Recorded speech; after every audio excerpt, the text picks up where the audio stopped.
Today I have the pleasure of speaking with Marvin Baptiste. He is currently a graduate student pursuing his master's degree in engineering technology at Western Illinois University. We're very happy to have him here to speak today, and I really look forward to his perspective being a current student at Western Illinois University. So thank you very much, Marvin, for being here, and welcome. Thank you. It's a pleasure. All right, so Marvin, I want to start with the origin story, if you want to call it that. You know what I mean? I want to kind of learn about you and to understand how you got to the point where you are today. I learned some interesting things from you in our previous conversations, that you were pursuing your undergrad degree in Trinidad and Tobago in a different area, and now you've transferred to Western Illinois University and pursuing a master's degree there, and you've now moved to engineering technology. So could you just tell us a little bit about yourself, a little bit about your origin story and how you arrived at this point?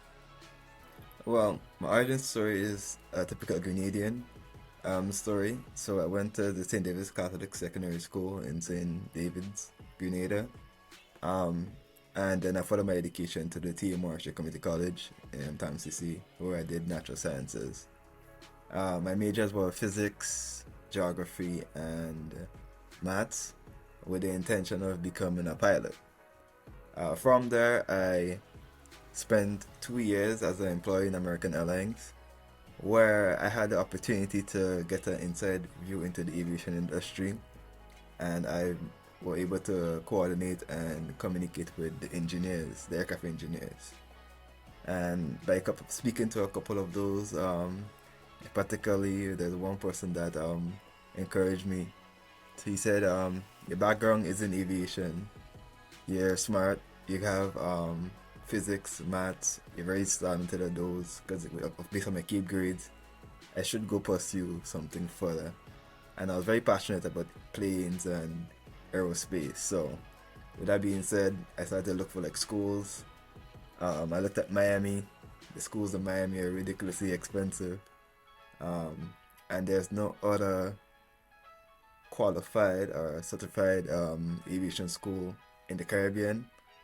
So I was on Facebook today, and I saw an ad with the University of Trinidad and Tobago, and they were just opening an aircraft maintenance and aeronautical engineering campus. So I reached out to the director at that point, Mr. Jagannath, and we had a conversation. He was telling us about all the courses they offer, what they can do, what projects they envision for the future, and that it was encouraged me to go ahead and enroll into the school. So when I enrolled in September 2019, I enrolled in the Aeronautical and Airworthiness Engineering program. With that, I learned maintenance skills, technical skills, maths, physics, navigation for aircrafts, everything you could think about. So I'm a honed engineer in terms of aircraft right now. We also had the opportunity to do different projects. So we did welding projects. For my final year project, we built the first drone in Trinidad and Tobago. We're in the process of getting it certified and stuff, but we had to graduate and everything, and I'm not too sure what the project is right now, but we were able to develop that, had it fly. We had videos, it made the UTT newspapers. So, and I graduated in May this year. The official graduation was in November, and from there I decided to pursue further into engineering technology in WIU. The engineering technology field, well, the point of it is to get you into engineering leadership. So they give you world-class project management skill training, engineering training, technical training, planning, design. So it makes you a better engineer, deepens your technical skills, and teaches you how to plan, run businesses, and so forth. All right, that sounds so interesting. And I was kind of wondering if you could delve a little more into engineering technology specifically. So does it concentrate on any particular area or any particular type of engineering, or someone who graduates with a master's degree in that area can basically function in most areas that are related to engineering. Is that the case? So unlike my undergrad, which is specific to aviation, the engineering technology is very broad. You can go through many different paths, like project management, manufacturing industry, or any leadership position. It's mainly to get you thinking as an engineer and enhance your technical skills. From there, you can divulge into any path you like afterwards. But it gives you that leadership qualities. Ah, okay, okay, okay. Now, you know what's interesting about that? So I did sport management at a master's degree level, and a lot of people would ask me, well, what do you do with sport management? That seems like something kind of specific. But whereas I would tell them that sport management isn't necessarily just about sports. For instance, I don't even work in sports, but I've gotten a job where I get to use a lot of those same skills that I've developed and learned about, because it's basically teaching you about leadership, but through the purview of sports. So that's what sport management basically is. And it sounds a lot like if engineering technology is something like that. Yeah, I would say it's very similar to that because the skills they get are very transferable among different industries. Yeah, okay. And obviously with engineering, it falls under STEM. STEM is one of those things that we've said on numerous occasions is a very desirable field in the US. It's one of those areas that gives you prospects for jobs and internships and possible extended work permits and all of that if you were to find yourself in that field after you graduate. So could you tell me about, like, just from your knowledge, because you're a current student and it's interesting to see maybe what you understand by the benefits of pursuing STEM degrees? Well, STEM degrees are the be all in the United States. They really push for STEM majors. Um, I had the opportunity of attending a career fair organized by the university, and majority of the employers were excited when they heard, okay, I'm doing engineering, I'm doing something in STEM, and they always talk about the lack and the need for STEM individuals. Okay, okay. Yeah. So you said that you attend certain conferences or, like career job opportunity type situations where you get to meet employers and stuff like that. So could you talk about, like, the benefits of being a student and having that access to employers and having the access to people who are actually going to be possibly giving you a job one of these times after you've graduated? Could you talk about, like, the benefit of being able to do that as a student right now, as a current student? Well, let's talk about how the resources that the WU provides for students. There's a lot of resources that we can utilize in terms of job preparation. So there's the Career Center. You can reach out to them to review your resumes, give you advice. They can give you help with your interviews, and they even provide you the opportunity to go there and network. So if you reach out to them, you can tell them, hey, you're interested in like an internship, or you're just graduating. You're looking forward to a job based on your field. They would assist you one on one to help apply for jobs, give you advice, go over your resumes. They also organize career fairs. There's two main campuses in WU, the Quad Cities and the Macomb campus. They do career fairs for both. Last week they had summer internship opportunities for people who are looking for like summer internships and people who are just looking for like summer jobs. They really do a great number in terms of assisting the students and the population to move themselves forward as a young professional in the different career paths. Yeah, I think that's something that I really like about.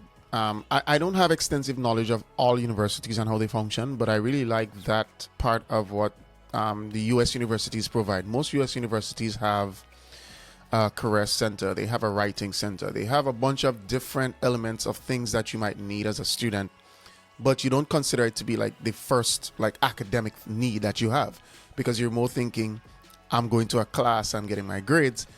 But there's this understanding that students need holistic development. So I really appreciate that universities do that. I work at a university and I work in mentorship. So basically, I help students with getting mentors, and I really understand the importance of having good mentorship. So it's just all of those things that make students even better rather than just thinking you can just jump out there with a certificate or a degree and you'll just find yourself in the best position and the best job. You have to be a holistic student. Yes. And to add to that, the diversity, it's very opening. Coming from the Caribbean, most of the Caribbean countries have like a similar experience, a similar trajectory. There are minor differences, of course, but we have that similarity. When you get out here, you meet different cultures, different races, and um, the way they view life, their belief systems are completely different to yours. And just to get embedded in all of this will broaden your perspective on life, and it's just a nice experience. There are many cultural activities that happens where different students come and share their delicacies or their beliefs or their traditions, and it's just a good experience to just go in there and take it all in, and you think of the differences. It's just amazing. Yeah, yeah, yeah. And it sounds like you're one of those who's really embracing the university experience and like taking in more than just engineering courses, but you're actually absorbing the culture and you're absorbing the fact that you get to network with other people. Now, in that vein, if you were to describe like your current experience at Western Illinois University, because maybe to backtrack a little, because people who are not aware, as it says in the name, Western Illinois University, but obviously these states are huge. So it's not like if I say Illinois, everything is just going to be the same in everywhere you go. Chicago is one of the main cities in Illinois, but it's about what 200 and something miles away from Western Illinois University. So you might have to drive like 4 hours or so to get there. So how would you describe the life at Western Illinois? Because it's not just like you're going to Chicago in a big, beautiful city, but you're in a smaller area that is kind of more what we would consider to be a college town, if you want to call it that. Yeah, so Western Illinois is resided in Macomb, which is about 3 hours from Chicago via train, and like 4 hours driving via car on the highway. Um, the town is embedded around the university, interestingly enough. So it's a community. Alright. The students are a part of the community. It's very quiet. There's not much happening. So it's a perfect environment for students to not get distracted. But there are also little activities where you can go out there and enjoy the community. It's very safe. You rarely hear anything happen around here. So because of that, it feels like home, out of home, minus the temperatures. Because the weather could change. Some days it's very hot. Right now it's about 65. But in January, it was in the negatives. So, yeah, you just have to take it and embrace it for what you can. If you ever need to go there and have some fun, you could just take a train, go to Chicago, explore a little, and you could come back in the train in the night. There are 2 trains every day. So it's just a good experience. Yeah, yeah. And I think, I like what you said about if you feel like you want to go explore, because sometimes students don't think about that. They think about, all right, I'm just going to study and I'm going to study and I'm going to study and that's it. But you are a human being that needs interaction with other people.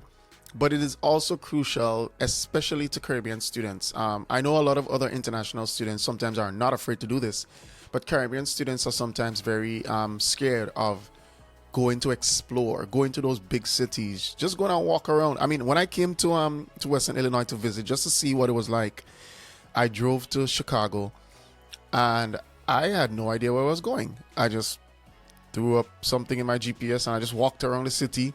I was looking for dip dish pizza too because I wanted to try that to see how good that was. But I went to the baseball stadiums. I went to the Chicago Bulls basketball arena. I was just driving around trying to find things, just to explore. So I think sometimes Caribbean students need to kind of be willing to expand their horizon and be open to doing things that make you feel uncomfortable. In my last conversation, I was saying that sometimes you have to be comfortable being uncomfortable. You know what I mean? So yeah, it's okay to explore, and it's okay to find yourself, trying new things. Yeah, definitely agree with that. Yeah. So you are a current student. What is your typical day like as a student? What do you do from the time that you get up? Typically, if you have classes and all of that, what is that like? So give us a kind of purview into your life so that we can see as people outside of Western Illinois what it's like. All right. So at 8, I wake up at like 6:30 because I got work for 8. So at 8, most times to about 12 p.m. Sometimes I do 8 to 4, but most times from 8 to 12, I go to work. And from 12 to about 1, I get back home because our housings and stuff is like about 7 minutes from the campus. You could walk there in like about 10 minutes. So you live off campus. Yeah, I live off campus. Okay. Yeah, I prefer it, but everyone's different, of course. But I prefer living off campus. At 1 to 2 or 1 to 3, I'll probably try to hit the gym. My classes are in the night, so because my degree is designed for like professionals, so most of my classmates are people who are already in the industry and they can only make like evening classes. All right. So at 6 p.m. I go to class. Lasts until like about 8:30. And from there, depending on what happening on campus, I might probably stick around. Last week there were like basketball games, so after class I hit the basketball game. Western one, of course. Yeah, so more or less that. Right now my for my courses they have us running a business. So majority of my time goes into that right now. But generally that's my day. Okay. Well, that sounds, I don't know, that sounds kind of cool to me in terms of like the fact that you have the ability to work. So you have that. You get to exercise and do something that is focused on you. And then you get to take some classes in the night. And I think that's one of the cool things about doing a master's degree. Unlike undergrad degrees, you do find master's classes being held at night because, as you said, it's for professionals. It's designed for people who maybe have some work experience and are currently employed and they want to come back in to get their classes done and stuff like that. So that is very typical for master's students. So where do you work?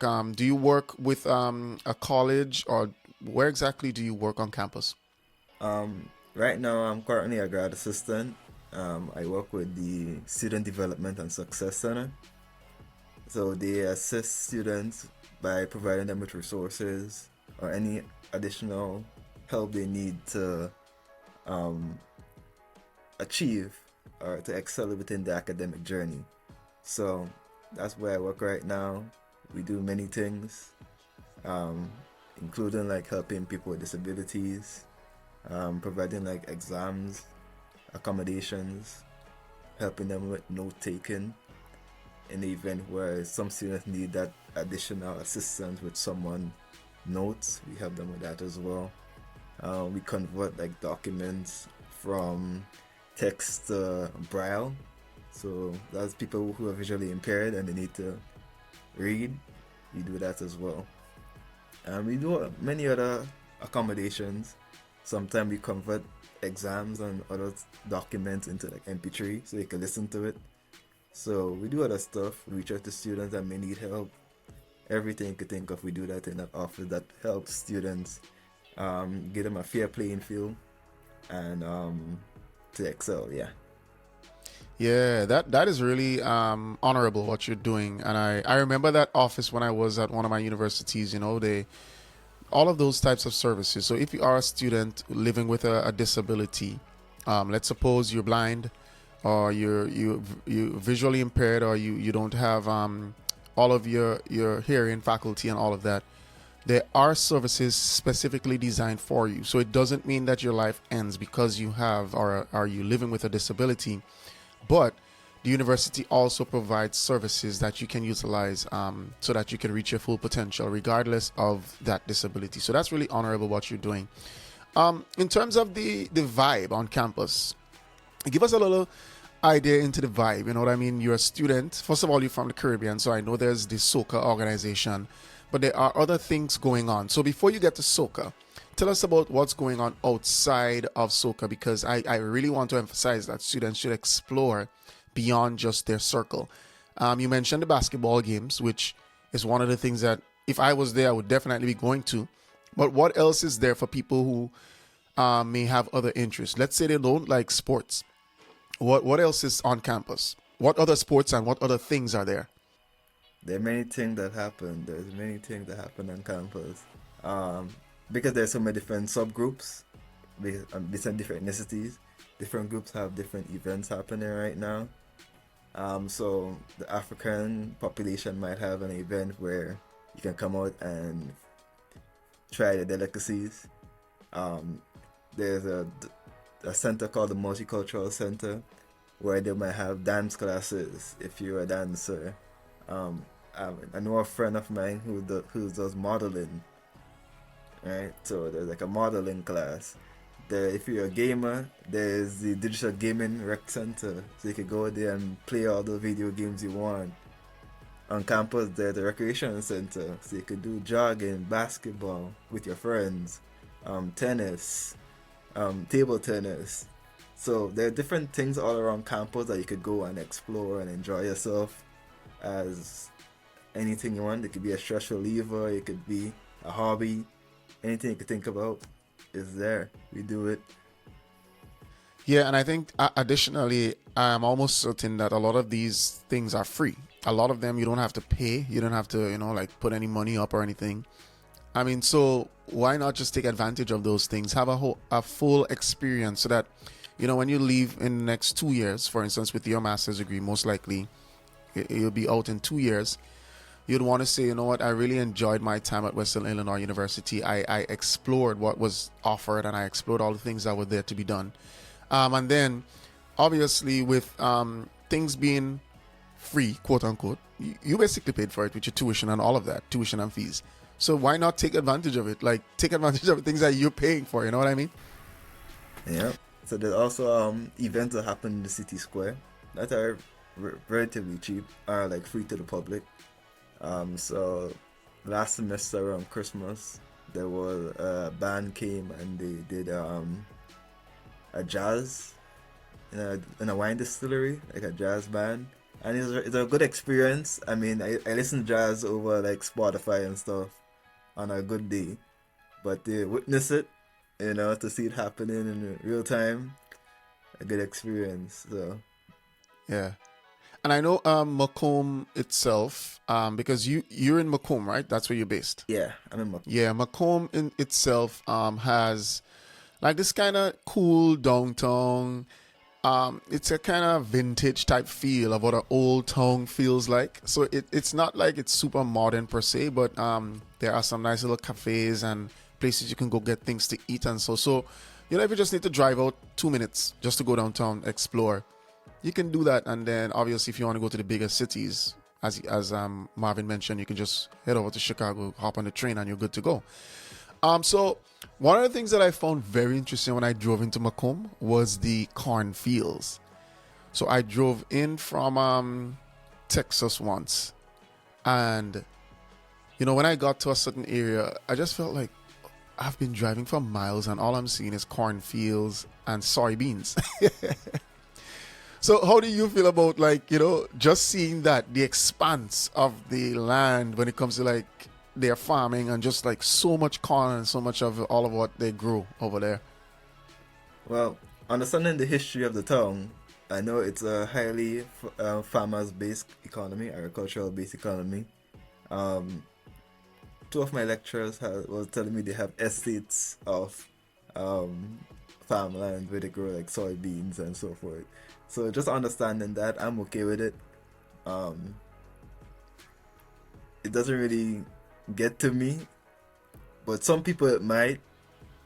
But as I said, that if you really want to have some fun and to explore, there's always like avenues to go there and have fun and explore, like Chicago. If you drive, you can drive to different cities. Iowa is hour and like 15-20 minutes away. I've been there twice. I've been on the Mississippi River. It's good little experiences that you could do to, explore and expand your purview. And if you really like corn, trust me, Macomb is a place for you. I feel If like for some reason you just really like corn.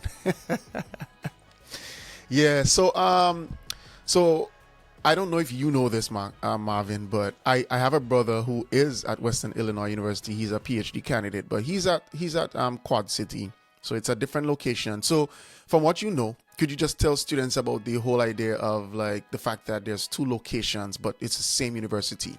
What do you know about Quad City, and in terms of have you visited, or how has that been if you did visit? I've been to the Quad City campus a couple times. The Quad City campus are basically more engineering based. I know they're really based in engineering.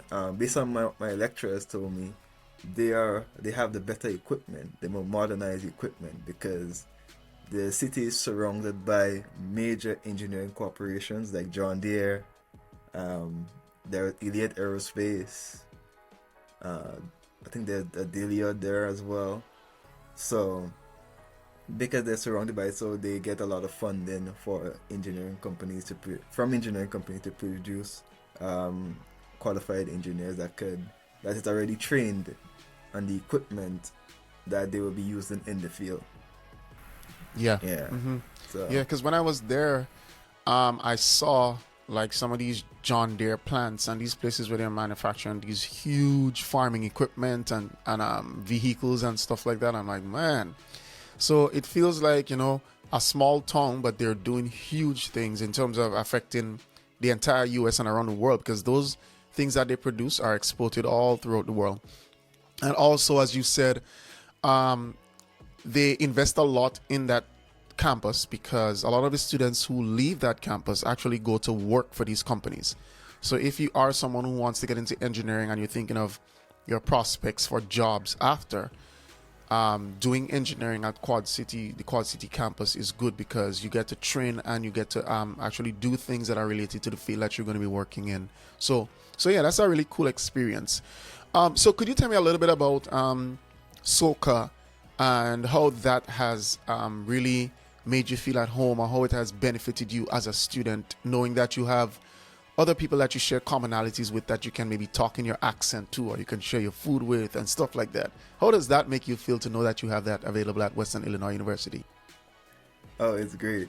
The funny thing when you mention the accent is that you'll be surprised that all the Caribbean students have their own accents, their own slangs.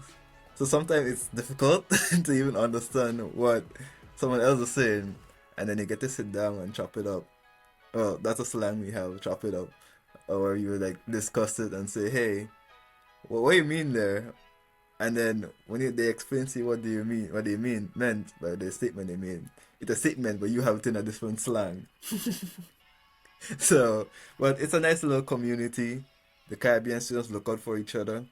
Um, if we have resources, we make sure that the resources are distributed among everyone. Everyone have a fair chance. Um, we look out for each other in terms of we check on, okay, how are they doing? Do you need help? Since most Caribbean students are generally around the same category in terms of what they pursue, we can always help out each other. We also have different little events that we have on like on a Friday or a Saturday. We be, hey, let's go play some domino, or hey, let's go to the gym and play some soccer or some basketball. We always do something like that. So it's a very nice atmosphere. and a nice little community where all the Caribbean students come in and unite. Um, we help each other in terms of pursuing jobs together. We give advice. Um, the experienced ones take the newcomers under their wing to guide them, give them whatever they need. Um, we help with preparations to get everyone situated when it comes to like moving the initial transition. We will help you with that regard as well. So it's pretty nice, a nice little community. When I came up, I had so many people looking out for me. So it's always a good thing, or something I look forward to returning to the next batch of students that comes up, given that support and that access to different resources. Um, yeah. Yeah. I really like, like knowing that you have a group of people that you can rely on. They got your back. And not just in terms of, you know, helping you set up when you're moving in or all of that, but in terms of sitting and studying together. Because sometimes those study groups come in real clutch. When I tell you come in clutch, because it's like, man, I didn't really understand what was going on in this class, but because of a study group, another colleague was able to explain this to me, or they took notes in a different way, or they had a perspective that I didn't really get what the professor was talking about. And sometimes too, other than your majors, and it may not be your situation because you're a master's student, but when you're an undergrad student, you take classes in common because you're doing like similar electives, like you take history, you take these types of general classes. Sometimes, I don't know if you all do political science over there as an elective, as I kind of like, everybody has to kind of touch a little political science vibe, but because you do that, everybody get to share their perspective, because you meet a lot of different people from your class in those classes, because basically everybody has to take it, you know what I mean? So that's really cool to know that you can rely on other students to help in that regard. And at the end of the day, you have a community that you can share commonalities with, and you can play your booyah music, you can play your soca, your jab, you could do your different things. And then there's the cross cultural exchange between other Caribbean, sorry, not other Caribbean, but other groups like the Indian students, the African students, and all of that. So it's really good to have these communities that can benefit the student and really hone in on building a community that supports each other. That's really, really helpful. Yeah, it's definitely so. Yeah. So we've talked about your day to day at Macomb. We've talked about your experience with students and all of that. But you mentioned something, because anytime I do a conversation with people, I don't necessarily want to just focus only on the positives. What would you say is a challenge or something that you see as a prospective thing that Caribbean students should prepare for, international students coming into Western Illinois should prepare for when they're about to pursue their degree at Western Illinois? And mainly two main things, which is the temperatures. The temperature is a must, because when you just come up, if you come in like September and August, the weather is great. But as it hit October, November, then you need to start pulling out the winter attire. It gets really cold, and if you're not accustomed to such cold, you get adapted to it eventually. But the initial shock, it can be very hard sometimes. One of my biggest struggles when I just came up, the sun was set at 9 p.m. The sun sets at 9 p.m. So being in the Caribbean, at 6 o'clock the sun sets, and you kind of switch your mind to winding down. Because at 9 p.m. you look at them, it's 1 a.m. and you're just going to bed, and you have to get up for like 8 a.m. or 9 a.m. based on when you have class. It can be a challenge to make that readjustment. And then in the winter period, the sun sets at 3 or 4 p.m. So it's like a real flip. So it might be hard for you to do that. And the other thing is adjusting to, because of the cultural difference with the Caribbean compared to America, it's more difficult. You have to be more cautious of your selection of words. You don't want to offend no one. So in the Caribbean we're different, but in America it's completely different. You need to be more cautious and um, what you say, how you do it. Um, yeah, a lot of ethics you need to pay attention to as well. So that's probably the only two recommendations I would recommend to anyone before they come up. Get a little understanding of how it works, the system works up here, and just be prepared for the cold and the sunlight, daylight, problem. Yeah. Yeah, I think everyone that I speak to about coming to Western Illinois, they always mention the weather as being one of the challenges. It's not something that you cannot get over, but I'm just telling you in advance to prepare because we don't want you to be surprised that, oh, wow, it gets cold over here, boy. You know, no, you have to think about the fact that you might have to get proper attire from even earlier so that when the winter hits, you're not put in a situation where you're extremely uncomfortable. But at the end of the day, it's an experience. You're not going to be here forever. It's not like there's a lot of support because I know on campus too.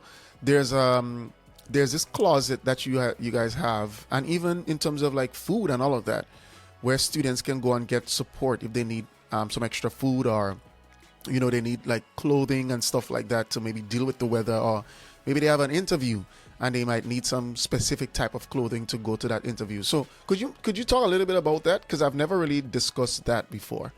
Oh yeah. So there are different resources to help students that might need some assistance. So there's the food pantry, um, where you can go and grab something that you may need, grab some food, um, yeah, grab some food and different little stuff. They're very helpful. They have like a variety of different food that you can choose from in terms of you do like breakfast, cereal, beans, those little stuff. In terms of the closets and so forth, based on I think the time of the year, there are different attires you can choose from. So there's like when it comes closer to winter, there are like coats that are free to the general population, student population. You grab like a coat, you can grab something that will just keep you warm and will assist you in terms of having to go there and foot the expenditure of having to like get one yourself. And the different other resources in terms of if you're going for like an interview, you could get like a suit, a jacket. They also have services to get you like a professional picture if you need one. Um, and it's very, very affordable. I did one recently and I paid like about, was it $3 or $5 for a very professional picture that you will be paying hundreds for. So, yeah. Yeah. And I really wanted to emphasize that because I want people to understand that Western Illinois thinks about the entire student, the holistic student. So the experience that you get there isn't just tailored to academics specifically, but it gives you an opportunity to succeed as a student across the board. So it's really good that they provide all of these services to students.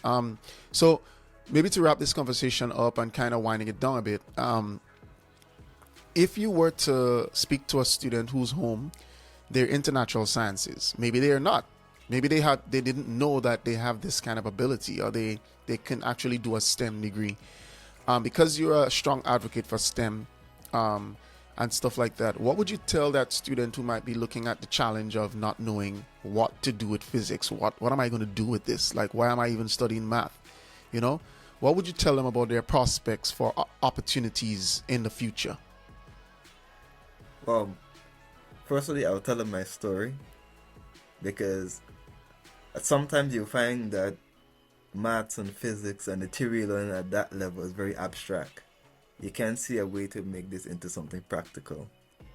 And as I moved on in the different stages of my life in terms of different educational levels, it moved from a very abstract concept to very practical.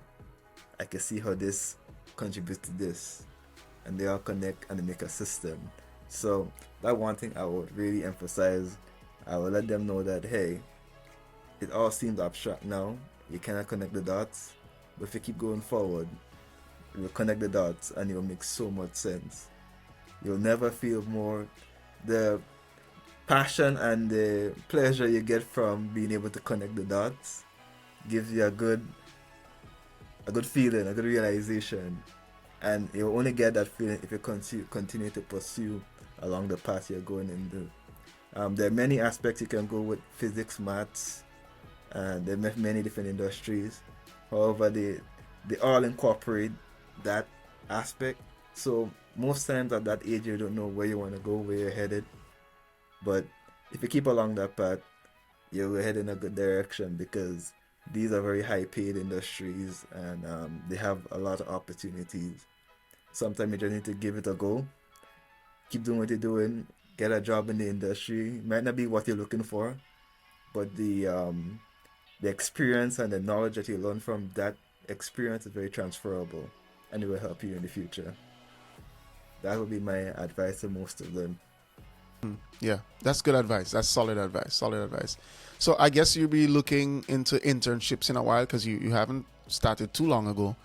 But sooner or later you'll be starting like your internship search and all of that, right? Yeah, I already started looking for an internship for the summer. Okay, that's good. That's good. That's good. My degree is 3 semesters, which is a year and a half. So this is my second semester. So next semester I'll be graduating. Oh, okay, okay, okay. I didn't know your degree was only a year and a half. I thought it was two. Yeah, you could stretch it to 2 years, but it's up to you. If you want to pick up extra courses, to broaden your horizon, you could make it into 2 years. But yeah, Okay, okay. So you kind of like went the route where you just go the quickest way to the finish line. I'm still deciding, but I'm more focused on like external certifications. Oh, okay, okay. Could you just speak a little bit about that in terms of bolstering your degree with certifications and how that is beneficial? Right. So it's very beneficial in terms of the United States. Most time they transition to other geographic locations. However, the United States is highly licensed and certification environment, where they need to make sure that they have the correct certification to perform the task you're doing. Right. So in my undergrad, I had the experience of working as an intern aircraft line maintenance engineer. And in order to certify and sign off the different planes, you need to have your adequate certifications, right? And these are governed by the FAA, which is the Federal Aviation Association Administration, to certify planes and to make sure that all the maintenance work done on that aircraft is accordance to the guidelines provided by the FAA. And these are very high-paid certifications. They're very demanded. It's more into the technical aspect of um, education, but yeah, very high-paid just the same. Okay, so what I'm gathering is that not just having a degree makes you marketable, but having a certificate that concentrates on a specific area even makes you more of a more marketable and make you a better candidate for certain types of jobs. Okay, yeah. All right, well, Marvin, it was great speaking to you, and I want to give you the opportunity to whatever last words you have of encouragement or advice that you might want to offer to students who wish to pursue a degree. Um, Ideally, maybe at Western Illinois, because you have, like exact knowledge about that system. But there are students who might want to go outside of that. So, what advice would you give to students who might be interested in pursuing a degree? They're an international student and they're wanting to know, like, all right, yeah, I can do it, or what, some form of encouragement from you as someone who's actually doing it right now. Alright, so the best advice I could give anyone, sometimes you may not be coming from the most fortunate family financially, right? And you're looking at something very close to home. But in terms of the holistic experience you get by taking the risk and taking the little jump and pursuing something outside of your comfort zone, it makes you more marketable, one, and it makes you grow more as an individual. Instead of staying into your comfort zone, you need to get out there and take that leap of faith And you will definitely see the returns. As long as you remain persistent, you remain determined, you will see the returns. Yeah, so thank you very much, Marvin, for speaking with us today and for sharing your perspectives as a current student.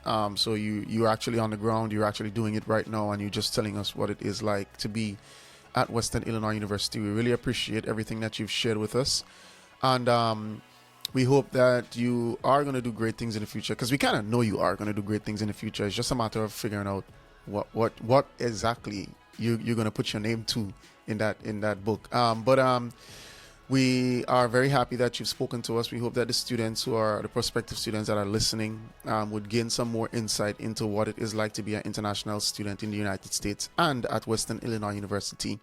So thank you very much, Marvin, and we look forward to great things in the future. Thank you. It was a pleasure. All right, thank you.